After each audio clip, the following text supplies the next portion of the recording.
in, locked up. And as they break in a perfect line, Paramount Prince ridden for that lead, and they're going within the center. Rapid Test and nearer the inside, Dresden Row, and working hard, Paramount Prince in the early stages. Stanley House is back second last.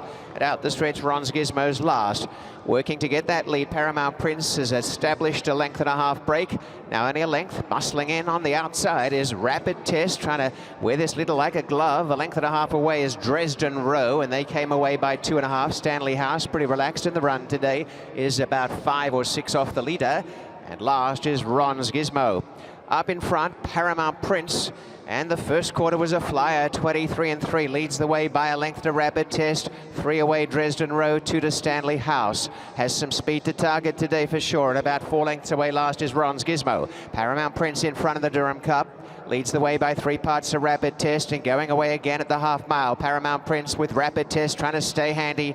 Another 2.5 to Dresden Row. A length to Stanley House, starting to get some momentum, although they run off that turn. And Paramount Prince having to toil a little bit with Rapid Test, who's pushing. Only a length and a half away, Dresden Row, and coming is Ron's Gizmo behind Stanley House. Paramount Prince has a race on his hands today. Coming is Rapid Test, Dresden Row, Ron's Gizmo, and Stanley House, and they line up a line of 5, and they're coming wide. Dresden Row going up on the outside to go to the front. Paramount Prince in trouble. Down the center, Ron's Gizmo. The favorite's beaten, and down the outside, Stanley House. Ron's Gizmo and Dresden Row. Dresden Row, Ron's Gizmo, neck and neck, Dresden Row from Ron's Gizmo. Then Stanley House, Rapid Test, and Paramount Prince paid the price and finished at the back. 142.04 in the Durham Cup.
Dresden Row pulls off the upset in today's Durham Cup. The 3-year-old against older horses. Ryan Munger aboard for the victory, and great to see Lauren Richards with us in attendance as well. Well, this horse put on a show in the paddock and put on a show on the racetrack as well, Ryan.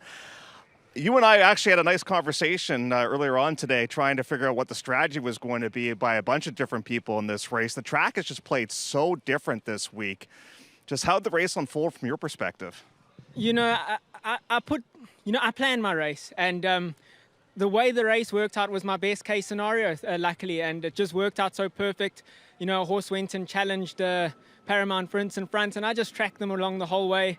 You know, the 3/8 pole, I got him back onto the bridle. I could feel he was traveling good, and, you know, I knew he was going to run hard to the line. Whatever caught him must be very good, and, you know, he fought the whole way. And this is the sort of run I was expecting from him. He's a talented individual. Did he handle this surface better than he handled the turf last time out?